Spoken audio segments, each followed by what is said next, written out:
क्यों सोनिया गांधी नहीं बोलती कंगना रनावत के बारे में? जो प्रियंका वाड्रा हर दूसरे दिन जो है ट्विटर के ऊपर मुखर होती थी, आज वो प्रियंका वाड्रा कहां चली जाती हैं? वो आज क्यों जो है महाराष्ट्र के मुख्यमंत्री को सवाल नहीं करती हैं? क्यों? क्योंकि वहां पर उनके समर्थन की सरकार है। बीएमसी और शिवसेना के लोग कंगना रनावत का ऑफिस गिराने में लगा रहे हैं, हाई कोर्ट के नोटिस के बावजूद कि 30 सितंबर तक आप कोई डिमोलिशन नहीं कर सकते। तो वो भिंडी बाजार में जो खड़ी बिल्डिंग दाऊद की तुम्हें चिढ़ा रही है, और तुम क्या कर रहे हो? मर्दानगी दिखानी है तो जाओ भिंडी बाजार में और वो बिल्डिंग गिरा के दिखाओ, तो समझ आए कि तुम जो है बाला साहब के बेटे हो। वरना ये औरतों के ऊपर मर्दानगी दिखा के क्या साबित करना चाहते हो उद्धव ठाकरे?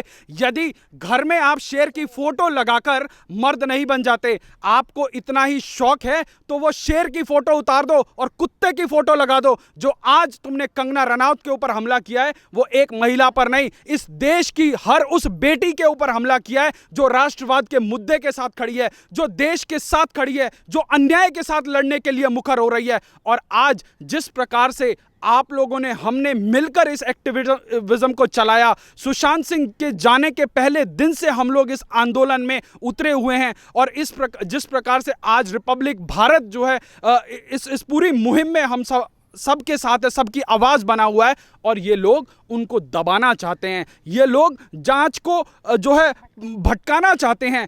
आज जिस हिंदुत्व की बात करने वाली शिवसेना, उसी के राज में पुलिस की मौजूदगी में संतों की लिंचिंग हो जाती है, और आज वो 28 लोग जो गिरफ्तार हुए थे चार्जशीट फाइल ना करने की वजह से आज छुट्टे घूम रहे हैं। तो ये शिवसेना का हिंदुत्व है और ये शिवसेना की राजनीति है। आज स्वर्ग में बैठे हुए बाला साहब भी देखकर रो रहे होंगे कि क्या इसी दिन को देखने के लिए मैंने इतनी बड़ी जो लड़ाई लड़ी थी। तो मुझे बाला साहब का वो इंटरव्यू याद आ रहा है जिसमें उन्होंने रजत शर्मा को कहा था कि जब मैं नहीं रहूंगा तो शिवसेना का भी कांग्रेसीकरण हो जाएगा। और बाला साहब की वो बात आज 100% सच होती हुई नजर आ रही है कि कैसे बाला साहब के संघर्ष को, बाला साहब के आत्मसम्मान को, उनके पूरे के पूरे राजनीतिक जीवन को जो है उद्धव ठाकरे ने कुर्सी की लालसा में 10 जनपद की चौखट पर ले जाकर नीलाम कर दिया। और आज महाराष्ट्र के अंदर जिस मराठी अस्मिता की ये बात करते थे, और नीलाम भी किया तो किसके दरवाजे पे किया? जिन्होंने जिंदगी भर बाला साहब का अपमान किया,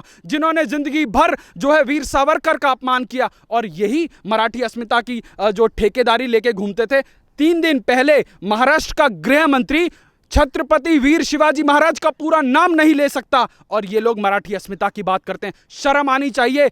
आज छत्रपति शिवाजी महाराज का इतिहास तो उठाकर पढ़िए, पूरे के पूरे इतिहास में किसी महिला के ऊपर आक्रमण नहीं हुआ, किसी बच्चों के ऊपर आक्रमण नहीं हुआ। और आज क्या हो रहा है? जो अपने आप को छत्रपति शिवाजी महाराज की ठेकेदारी से जोड़ रहे हैं, आज वो एक महिला से डर गए हैं। आपने कंगना रनावत को लार्जर देन लाइफ की इमेज दे दी है, और आपके पतन का कारण इस बुलडोजर से गिरी हुई एक एक ईंट बनेगी। और आज देश के अंदर यदि आपको तू कहने के ऊपर आप इतना बड़ा कदम उठा सकते हैं, तो आपकी नाक के नीचे तो तमाम मर्डर हो गए, आपने एक एफआईआर फाइल नहीं करी, और कंगना के खिलाफ एफआईआर फाइल करने में इतनी तेजी लगा दी। यदि आपको उद्धव ठाकरे लगता है कि आप इस प्रदेश के महाराजा हैं, या आप कोई मुगलिया सल्तनत के कोई बहुत बड़े रूलर हैं, तो आज देश की जनता आपको मॉडर्न डे औरंगजेब कहकर बुलाएगी, आपको जिल्ले इलाही कहकर बुलाएगी। यदि आपको इतना ही तैश है उस खैरात में मिली हुई सत्ता का, तो आज हम लोग वादा करते हैं आपसे कि आपको उद्धव ठाकरे आज से ट्विटर के ऊपर हम एक कैंपेन चलाएंगे और आपको आज से जिले इलाही कहकर बुलाया जाएगा। देखते हैं आप कितने लोगों के ऊपर एफआईआर करते हैं, कितनी बहनों के ऊपर एफआईआर करते हैं, कितने युवाओं के ऊपर एफआईआर करते हैं। फिर देखते हैं कि ये जो लोकतंत्र का जो आप आज तमाशा मुंबई की सड़कों पर बना रहे हैं, अगर इस देश की जनता ने और महाराष्ट्र की जनता ने आपका तमाशा नहीं बना दिया तो आप मेरी बातों को याद रखना। सर, कंगना ने जिस तरीके से कहा सोनिया गांधी से कि सोनिया गांधी आप भी महिला हो और आपकी सरकार द्वारा जितनी तरीके से प्रताड़ना और अपशब्द यूज किए जा रहे हैं कंगना रनावत के लिए, इसको लेकर आप कुछ नहीं बोल रही हो? देखिए, ये वही सोनिया गांधी हैं और इन्हीं की पार्टी के लोगों ने तमाम वो सारी राजनीतिक मर्यादाएं पार कर दी थी जब देश के अंदर नरेंद्र मोदी को उन्होंने मौत के सौदागर से लेकर ना जाने क्या क्या शब्दावली का प्रयोग किया, और वो सब सोनिया गांधी की शह पे हुआ।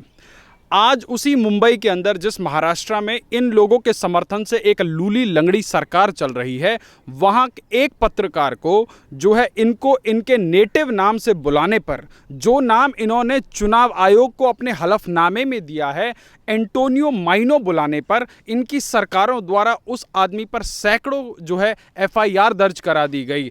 और आप किससे न्याय की उम्मीद रखेंगे जिसने अन्याय की सारी हदें पार कर रखी हों, जिन लोगों ने फ्रीडम ऑफ एक्सप्रेशन की सारी हदें पार कर रखी हों। आज महाराष्ट्र के अंदर रिपब्लिक भारत के 3 पत्रकारों को जो है पुलिस ने पिछले 3 दिनों से कैद करके रखा है, परंतु उनका अपराध क्या है और आज इस देश के लुटियन के बड़े बड़े पत्रकार खामोश हैं।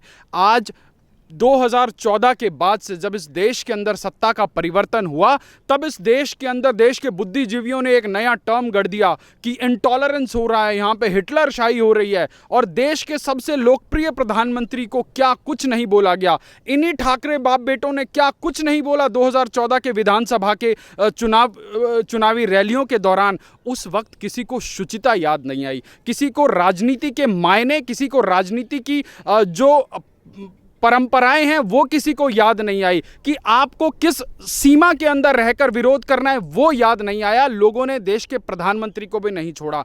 और आज एक अभिनेत्री जो एक राष्ट्रवाद के मुद्दे पर मुखर है, आज जो अन्याय के खिलाफ लड़ाई लड़ रही है, आज उसके साथ फांसीवाद किया जा रहा है, आज उसके साथ हिटलरशाही की जा रही है। और आज बॉलीवुड के बड़े बड़े महानायक से लेकर इस बॉलीवुड इंडस्ट्री के अंदर फेमिनिज्म की ठेकेदारी करने वाली वो बड़ी बड़ी स्वघोषित अभिनेत्रियां, तापसी पन्नू हो, स्वरा भास्कर हो, चाहे सोनम कपूर हो, चाहे विद्या बालन हो, और तो और सदी के सबसे बड़े महानायक जो हर बात के ऊपर जो है ट्विटर के ऊपर मुखर नजर आते थे, पिछले 2 महीने से अधिक के समय में वो भी खामोश हैं।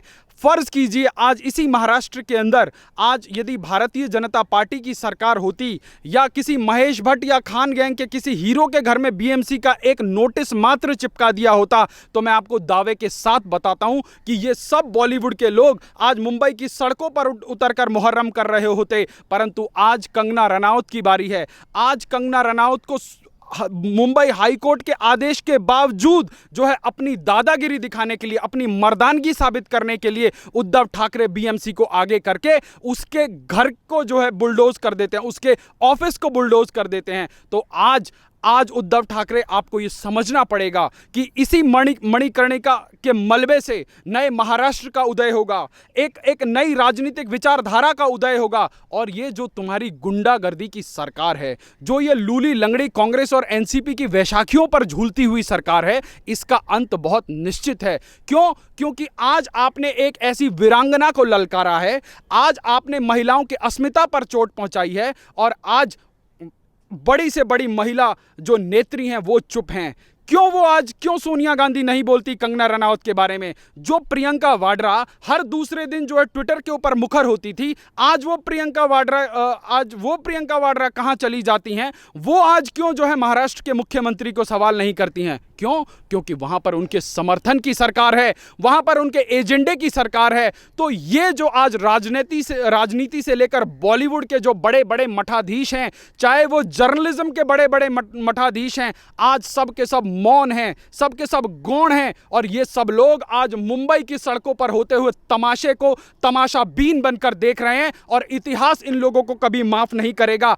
आज यदि यही खेल आज की भाजपा की सरकार में किसी और के साथ हो जाता, तो बीबीसी से लेकर टायर वायर, क्विंट पुइंट, अल जजीरा, अल फकीरा सब चालू हो जाते। परंतु आज अर्नब गोस्वामी के पत्रकारों को जेल में डाल दिया गया है। अर्नब गोस्वामी एक नाम लेने के ऊपर 12-12 घंटे तक इंटरोगेट किया जाता है। और आज कंगना रनौत का सिर्फ और सिर्फ उसका ऑफिस गिरा देने के पश्चात जो उसका जो रोष है, जो उसकी अभिव्यक्ति है, उसके आधार पर उसको जो है एक फाउल लैंग्वेज कहते हुए उसके ऊपर जो है बहुत अच्छी बात कही आपने कि जैसे ही कुछ भी हो जाता है, चाहे कांग्रेस हो, शिवसेना हो या फिर ये बॉलीवुड के जो चंद कलाकार हैं ये हो, अगर कुछ भी केंद्र सरकार की तरफ से कोई नया रूल ला दिया जाता है तो ये मिनटों में आ जाते हैं और ये कहते हैं कि अभिव्यक्ति की आज़ादी को छीना जा रहा है और जो है ये कहते हैं कि संविधान को नहीं माना जा रहा, इस तरीके की तमाम बातें करते हैं। और जब कंगना के ऑफिस पर इस तरीके से बुलडोजर चलाया जाता है, 24 घंटे का नोटिस लगाया जाता है, उसके बाद ना ही तो ये एनसीपी के नेता कुछ बोलते हैं, ना ही शिवसेना के कोई बाहर आते और ना ही तो सोनिया गांधी और ना ही तो राहुल गांधी जिस तरीके से वो चाइना के मुद्दे पर 2 मिनट निकल कर आए थे, इसमें तो कुछ नहीं बोलते। देखिए, चाइना के मुद्दे पर राहुल गांधी वहीं राजनीति करते हैं जहां उनको थोड़ी बहुत समझ आती है, जहां उनका कन्वीनियंस है। और आज जिस प्रकार से राहुल गांधी रोज बेतुके बयान दे रहे हैं, मुझे ऐसा लगता है कि टाइम मशीन से वो 1962 में वापस पहुंच गए हैं, जहां उनके जो दादाजी थे, जो उन्होंने जो जमीनें गंवाई थी, वो उस वक्त को याद कर रहे हैं, उनके नाना जी को जो वो याद कर रहे हैं कि किस प्रकार जवाहरलाल नेहरू के नेतृत्व में 1962 में हमने जो है अक्साई चीन खो दिया था। और इस प्रकार की जो ओछी राजनीति और इस प्रकार का जो दोहरा चरित्र आज बॉलीवुड से लेकर जो मेन स्ट्रीम मीडिया है, जो मेन स्ट्रीम पॉलिटिशियंस हैं, जो इस प्रकार से दिखा रहे हैं।